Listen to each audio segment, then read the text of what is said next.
உங்களுடைய பேர் என்னங்க? எங்கேருந்து வரீங்க? என்ன தரவரிசைன்னு என்ன துறை எடுத்திருக்கீங்க? என் பேர் முத்துக்குமார், தூத்துக்குடியிலேருந்து வரேன். என் ரேங்க் வந்து 13. 13. ஆமாம். ஓகே. என்ன டிபார்ட்மெண்ட் எடுத்திருக்கீங்க இப்ப? இப்போ junior training officer, work shop calculation and science எடுத்திருக்கேன். ஓகேங்க. அன்புறவுகளுக்கு வணக்கம். எங்களுடைய சாரல் டாக்ஸ் யூடியூப் சேனலுக்கு இவ்வளவு நாட்கள் நீங்கள் கொடுத்த ஆதரவுக்கு மிக்க நன்றி. எங்களுடைய அடுத்த கட்ட பயணத்திற்கும் அடுத்த கட்ட வளர்ச்சிக்கும் உங்களால் முடிந்த ஆதரவை அளியுங்கள். நீங்க என்ன படிச்சிருக்கீங்க சார்? நான் பிஇ சிவில் இன்ஜினியரிங் முடிச்சிருக்கேன். ஓகேங்க. இப்போ இந்த தேர்வு எழுதணும்னா என்னென்ன படிப்புகள்லாம் படிச்சிருக்கலாம்? என்ன குவாலிஃபிகேஷன், ஏஜ் குவாலிஃபிகேஷன் எதுவும் இருக்கா? அதை பத்தி சொல்லுங்க. இது ஏஜ் குவாலிஃபிகேஷன் ஒவ்வொரு கம்யூனோட பொறுத்து மாறுபடும். இது அப் டு 35 வரை எழுதிக்கலாம். ஓகே. எல்லாம் காமன் என்ஜினியரிங் முடிச்சிருந்தாலே இந்த சப்ஜெக்ட் சூஸ் பண்ணிக்கலாம். இந்த சப்ஜெக்ட் கோட் சூஸ் பண்ணி எழுதிக்கலாம். இது காமனா எல்லாருமே எல்லாம் எழுதலாம்? இன்ஜினியரிங் முடிச்சிருந்தாலே போதும். இன்ஜினியரிங் முடிச்சிருந்தாலே பர்டிகுலராக இதுன்னு அப்படின்னு மென்ஷன் பண்ணல. காமன் என்ஜினியரிங் முடிச்சிருந்தாலே போதும். ஓகே. இப்போ இந்த மாதிரி ஒரு தேர்வு இருக்கு அப்படின்னு எப்போ தெரிஞ்சது உங்களுக்கு? எப்போ படிக்க ஆரம்பிச்சிங்க சார்? ஆக்சுவலாக இது கால்ஃபர் பண்ண பிறகு தான் எனக்கு தெரியும். ஓகே. ஆக்சுவலாக நான் ஆல்ரெடி ஒரு குரூப் 4 ஆஸ்பிரண்ட் தான். ஆல்ரெடி நான் சர்வீஸில் தான் இருக்கேன். ஓகே. சர்வீஸில் இருந்துக்கிட்டு ஈவினிங் படித்தது தான். ஓகேவா? அப்போ ஜிஎஸ் எனக்கு பெரிய ப்ராப்ளமாக தெரியல. ஏன்னா ஆல்ரெடி குரூப் 2 ப்ரிலிம்ஸ்லாம் கிளியர் பண்ணியிருக்கேன். மெயின்ஸ் தான் கிடைக்கல. எஸ்ஐயும் கிளியர் பண்ணியிருக்கேன். இன்டர்வியூவில் மிஸ் ஆயிடுச்சு. ஸோ அந்த மாதிரி 2 தடவை குரூப் 4 செலக்ட் ஆயிருக்கேன். ஸோ அந்த மாதிரி இருக்கிறதுனால எனக்கு ஜிஎஸ் பிரச்சனை கிடையாது. டெக்னிக்கல் மட்டும் படிக்க வேண்டியது இருந்தது. ஸோ டெக்னிக்கல் மட்டும் படிக்க வேண்டியிருந்தனால ஒவ்வொரு சப்ஜெக்டாக பார்த்துட்டு இருந்தேன். ஸோ அப்போ எது எனக்கு ஃபேவரபுளாக இருக்குது அப்படின்னு பார்க்கும்போது ஒர்க் ஷாப் கால்குலேஷன் ரொம்ப பெஸ்ட்டாக சேர்ந்துச்சு. ஏன்னா எல்லாமே எனக்கு ஃபேவராக, ஏன்னா மேக்ஸு சயின்ஸு அப்படிங்கிற மாதிரி இருந்ததுனால எனக்கு ரொம்ப ஃபேவரபுளாக இருந்ததுனால இதை சூஸ் பண்ணேன். சூஸ் பண்ணிவிட்டு ஒரு 2 மந்த்ஸ் ஒன்லி டெஸ்ட் பேட்ச் மட்டும்தான் போட்டேன். ப்ளஸ்ஸு நான் எனக்கு கிடைக்கிற டைமில் படிச்சுட்டே இருப்பேன். அப் டு நைட்டு எனக்கு ஈவினிங் ஸ்டார்ட் பண்ணுறது ஒரு 7க்கு ஸ்டார்ட் பண்ணேன்னா நைட்டு வந்து எப்போ தூக்கம் வருதோ அதுக்கு முன்னாடி வரைக்கும் படிச்சுட்டே இருப்பேன். ஓகே. சம்டைம்ஸு 2 அந்த டைம்லாம் வேறு போயிருக்கு. ஸோ படிச்சுட்டே அப்படியே மறுபடியும் டெஸ்ட் பேட்ச் மட்டும் தவறாமல் போட்டுக்கிட்டே இருப்பேன்.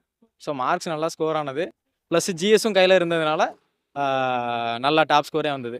ஓவராலே 13 வந்துருச்சு. ஓகே. எவ்வளோ கேள்விகள் சரியாக போட்டிருப்பீங்க நீங்கள்? டெக்னிக்கலில் மட்டும் 200 அவுட் ஆஃப் 185 போட்டிருந்தேன். 185. இதில் ஜிஎஸ்ல 70 போட்டிருந்தேன். 100 அவுட் ஆஃப் 70. ஓகே. இப்போ டெக்னிக்கல் பேப்பருக்கு என்ன சோர்ஸில் படிக்கணும்? 10 யூனிட்ஸ் இருக்கும். அதுக்கு என்ன புக்ஸ்லாம் நீங்கள் பார்த்தீங்க? முதல்ல சிலபஸை நல்லா பார்த்துட்டு, ஏன்னா நம்மளுக்கு தேவையுள்ளதும் இருக்கும், தேவையில்லாததும் இருக்கும். ஆக்சுவலாக புக்ஸில் வந்துட்டு எல்லாமே கவர் பண்ணி வச்சுருப்பாங்க. நம்ம சிலபஸ் ஓரியன்டாக என்ன இருக்குது அப்படிங்கிறத டீகோட் பண்ணிவிட்டு, அப்போ ஐடிஐக்கு அந்த நேஷனல் ட்ரேடுன்னு ஒரு புக் உண்டு. 2 வால்யூம் இருக்கும். ஸோ அந்த 2 வால்யூமில் நம்மளுக்கு என்ன தேவை அப்படிங்கிறத மட்டும் டீபார் பண்ணி அதை மட்டும் சூஸ் பண்ணி தான் படித்தேன். வேறு அவுட் சோர்ஸ் வேறு எதுவுமே போகல நான். ஜிஎஸ் பிரச்சனை கிடையாது எனக்கு. ஸோ டெக்னிக்கல் அப்படிங்கிறப்போ அந்த புக்கில் உள்ளது மட்டும்தான் படித்தேன். வேறு எங்கேயுமே வெளியே போகல. அந்த புக்கில் இருந்தே கொஸ்டின்ஸ் கேட்டாங்க. எல்லாமே நல்லா பண்ணிட்டேன். இது 10 யூனிட்டுமே ஃபுல்லாக தியரி மாதிரியா, இல்லை ப்ராப்ளமெட்டிக்ஸும் வருமா, சம்ஸும் வருமா? எந்த மாதிரி இருக்கும் அது? ப்ராப்ளமெட்டிக்கும் உண்டு, மனப்பாடம் பண்ணுற மாதிரியும் இருக்கும். ஆக்சுவலாக இப்போ என்னன்னா, இப்போ 1 இன்ச்சுக்கு எத்தனை சென்டிமீட்டர்னு கேட்பாங்க. இப்போ 2.54 சென்டிமீட்டர் நம்ம சொல்லுவோம். ஸோ அந்த மாதிரி ஒவ்வொன்றுக்குமே இருக்கும். இப்போ இத்தனை அடினா எத்தனை இன்ச்சு. ஸோ அந்த மாதிரியான யூனிட்ஸும் இருந்தது, ப்ராப்ளம்ஸும் இருந்தது. இப்போ மெட்டீரியல் ஓரியன்டாகவும் இருக்கும். இப்போ இரும்புக்கு என்ன உருகுநிலை அப்படிங்கிற மாதிரிலாம் கொஸ்டின்ஸ் இருக்கும். ஸோ அந்த மெட்டீரியல் பேஸ்டாகவும் இருந்தது. இப்போ நம்மளுக்கு இந்த புக்ஸ்லாம் தமிழில் கிடைக்குமா, ஆங்கிலத்தில் கிடைக்குமா? ரெண்டுலேயுமே இருக்குது. ரெண்டுலேயுமே இருக்கு. ஓகே. நீங்கள் எதில் படிச்சீங்க? தமிழா, இங்கிலீஷ்? நான் வந்து தமிழ் படிப்பேன். படிச்சுட்டு இருக்கிறதுனா டவுட்டுன்னா ஆட்டோமேட்டிக்காக இங்கிலீஷ்க்கு போயிடுவேன். ஏன்னா இங்கிலீஷில் ஓரளவுக்கு ஸ்டாண்டர்டாக இருக்கும். தமிழ் டிரான்ஸ்லேஷன் கொஞ்சம் தப்பு இருக்கலாம். ஓகே. இப்போ 2 வேல்யூம் புக் இருக்குன்னீங்களே, அது நம்ம எளிமையாக கிடைக்கிற மாதிரி வாங்குற மாதிரி கிடைக்குமா, இல்லை நம்ம ஆன்லைனில் தான்? ஆன்லைன்லேயே நம்ம டவுன்லோட் பண்ணிக்கலாம். அது கவர்மெண்ட் சோர்ஸ் தான். ஸோ அதில் இருந்து அப்படியே டவுன்லோட் பண்ணி நம்ம பிரிண்ட் அவுட் போட்டு அப்படியே படிக்கிறது தான். வேறு அவுட் சோர்ஸ் எதுவும் தேவை. ஓகே. இப்போ நீங்கள் வந்து ஆல்ரெடி ஒர்க் பண்ணிட்டு இருக்கீங்க. உங்களுக்கு படிக்க நேரம் ரொம்ப குறைவாக தான் கிடைக்கும். எப்படி நீங்கள் நேரத்தை மேலாண்மை பண்ணீங்க படிக்கிறது? இது வந்து எப்படின்னா, என்னோட டைமுக்கு எந்த சப்ஜெக்ட் செட் ஆகும் அப்படிங்கிறத முதல்ல பார்த்தேன். ஏன்னா ஆக்சுவலாக இன்ஜினியரிங் டிராயிங் அப்படிங்கிற ஒரு சப்ஜெக்ட்டுக்கு நான் எலிஜிபிள் தான். ஆனால் ஒர்க் ஷாப் கால்குலேஷன் எனக்கு ஃபேவரபுளாகவும் ஈஸியாக படிக்க முடியும் அப்படின்னு ஒரு மைண்ட் தாட் வந்தது. ஸோ நமக்கு எது டக்குன்னு கவர் பண்ண முடியும், எதை நம்ம ஈஸியாக படிப்போம் அப்படின்னு சொல்லி நம்மளுக்கு தெரியும் இல்லையா. ஸோ அப்படிங்கிறப்ப ஒர்க் ஷாப் கால்குலேஷன் எனக்கு வந்துட்டு ரொம்ப பெஸ்ட்டாக தெரிஞ்சுது. ஸோ நம்மளால் ஈஸியாக இதை வந்து குயிக்காக கவர் பண்ண முடியும், குயிக்காக இது பண்ண முடியும் அப்படிங்கிற மாதிரி தோணுச்சு. ஸோ அப்போ அதை மட்டும் வச்சுக்கிட்டு ஜிஎஸ்ஸை வந்துட்டு சாட்டர்டே சண்டேல படிப்பேன். மற்ற ஒர்க்கிங் டேஸில் வந்துட்டு 7 to 12 வரைக்கும் இந்த டெக்னிக்கல் படிச்சுக்கிட்டே இருப்பேன். இந்த ஒரு ட்ரேட் தான் படிச்சீங்களா? இந்த ஒரு ட்ரேட் தான் படித்தேன். ஏன் அப்படின்னா 2மே படிச்சுட்டு இருந்தேன். இடையில ட்ராப் பண்ணிட்டேன். ஏன்னா எனக்கு நான் வந்து எம்ப்ளாயி அப்படிங்கிறப்போ எனக்கு டைம் ரொம்ப கம்மியாக இருந்தது. அப்போ ஒரு சப்ஜெக்டை ட்ராப் பண்ணணும் அப்படிங்கிற ஒரு சூழ்நிலை வந்துச்சு. ஸோ அப்போ 2ல் எதை விடலாம் அப்படின்னு பார்க்க சொல்ல இது ஃபேவரபுளாக இருந்துச்சு. அது கொஞ்சம் நான் இன்னும் கொஞ்சம் டைம் போடணும் அதுக்கு அப்படிங்கிற மாதிரி தோணுச்சு. ஸோ அதனால் இன்ஜினியரிங் டிராயிங் அப்படியே ட்ராப் பண்ணிவிட்டு ஸ்ட்ரைட்டாக ஒர்க் ஷாப் கால்குலேஷன் மட்டும் எடுத்து இது மட்டும் நல்லா படிச்சிட்டேன். ஓகே. இப்போ ஜிஎஸ் ஆல்ரெடி நீங்க படிச்சதுனால ரிவைஸ் பண்ணணும். ஜிஎஸ் வந்து ஒரு கடல் மாதிரி நிறைய படிக்க வேண்டியதாக இருக்கும். ஆமாம் ஆமாம். எப்படி ரிவைஸ் பண்ணீங்க நீங்க? ஜிஎஸ் வந்துட்டு ஆக்சுவலாக ஃபுல்லாக ஹேண்ட் ரிட்டன் நோட்ஸ் எடுத்து வச்சிருப்பேன். ஓகே. ஒரு குறிப்பிட்ட ஒரு புக்குன்னா அந்த புக்கு தான். அந்த புக்கை தவிர்த்து வேறு எங்கேயுமே போக மாட்டேன். ஏன்னா நம்ம படித்ததே திரும்ப திரும்ப படித்தாதான் அது வந்து நம்ம கைக்குள்ள அப்படியே இருந்துக்கிட்டே இருக்கும். ஸோ அதை வச்சு கூட தெரியாத கொஸ்டின்ஸை கூட நம்மளால் ஆன்சர் பண்ணுற அளவுக்கு நம்மளோட அபிலிட்டி கூடிரும். ஸோ அப்படிங்கிறனால ஹேண்ட் ரிட்டன் நோட்ஸு ப்ளஸ் நான் படித்த புக்குகள் மட்டும் அதை மட்டும் கண்டினியூஸாக ரிவைஸ் பண்ணிகிட்டே இருப்பேன். அதை பேஸ் பண்ணியே ஆப்ஷன் எலிமினேஷன் ஸோ அந்த மாதிரியான மெத்தட்ஸு சில ட்ரிக்ஸ் இதெல்லாம் யூஸ் பண்ணியே ஜிஎஸ் கவர் பண்ணிடலாம். ஓகே. மொபைல் டிஸ்ட்ராக்ஷன் இருந்ததா உங்களுக்கு? மொபைல் டிஸ்ட்ராக்ஷன் கண்டிப்பாக இருக்கும்.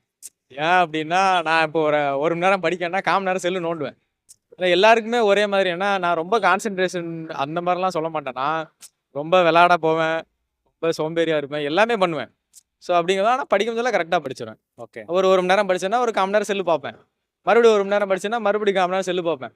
ஸோ செல்லு பார்க்குறது போர் அடிச்சுன்னா வெளியே போவேன், டீ சாப்பிட போவேன். ஸோ அந்த மாதிரியான இது எல்லாமே மிக்சடாக தான் இருக்கும். ஓகே.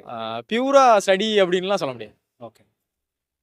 ஆல்ரெடி நீங்க ஜிஎஸ் படிச்சதால இது மட்டும் கொஞ்சம் ஈஸியாக இருந்துச்சு. ஓகே. இப்போ உங்களோட ஃபர்ஸ்ட் பேப்பர் வந்து எந்த ட்ரேட் எடுத்தாலும் உங்களுக்கு ஜிஎஸ் பேப்பர் ஒன்று தான். ஆமா. ட்ரேட் எக்ஸாம் தான் மாறி மாறி. ஆமாம் ஆமாம். ஃபர்ஸ்ட் ஜிஎஸ் பேப்பர் நடக்குமா இல்லை ட்ரேட் பேப்பர் நடக்குங்களா? ஃபஸ்ட்டு ஜிஎஸ் தான் நடந்தது. ஜிஎஸ் தான் நடக்கும். அது நடந்துட்டு ஒரு குறிப்பிட்ட கால நடந்ததுக்கு அப்புறம் ஒரு 10-20 நாள் டைம் இருந்துச்சுன்னு நினைக்கிறேன். ஸோ அந்த கேப்பும் நல்லா யூஸ் பண்ணிக்கிட்டேன். ஓகே. இப்போ அது வந்து சிபிடி எக்ஸாம் இல்லையா? ட்ரேட் ஆமா, எக்ஸாம். trade அது CPT. வந்து சென்டர் நமக்கு பக்கத்திலே வருமா இல்லை வேற எங்கேயும் கூட மாறலாம்? நியர்பையில் தான் எனக்கு போட்டாங்க. ஆக்சுவலாக பார்த்தீங்கன்னா நான் தூத்துக்குடி. எங்கள் வீடு வந்து முக்காணிங்கிற ஒரு கிராமம். பக்கத்துலேயே ஒரு 20 கிலோமீட்டர்ஸ் திருச்செந்தூர் காலேஜ். நான் படித்த காலேஜில் தான் என்ன போட்டாங்க. அங்கே தான் போய் எழுதுனேன். ஓகே. இப்போ ஃபேமிலிலலாம் சப்போர்ட் பண்ணாங்களா படிக்கிறதுக்கு? ஃபேமிலி ஆரம்பத்துலேருந்தே எப்போவுமே சப்போர்ட் தான். அப்பா வந்து ஏன்னா நான் 26ல் தான் வேலைக்கே போனேன். அதுக்கு முன்னாடி வேலைக்கே போகல. 23 அந்த ரேஞ்சில் ஸ்டார்ட் பண்ணேன். 22, 23ல் ஸ்டார்ட் பண்ணேன். ஒரு 4 இயர்ஸ் படிச்சுட்டே இருந்தேன்.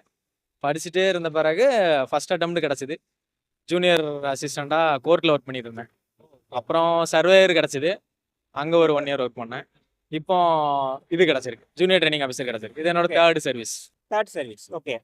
ஃபர்ஸ்ட் சர்வீஸ் வாங்குனதுக்கு இப்போ வாங்குறதுக்கு எப்படி இருக்கு? இது பெரிய பே ஸ்கேல்னாலும் அதே அந்த என்ன சொல்வது, அதே மகிழ்ச்சி இப்பவும் இருக்கா?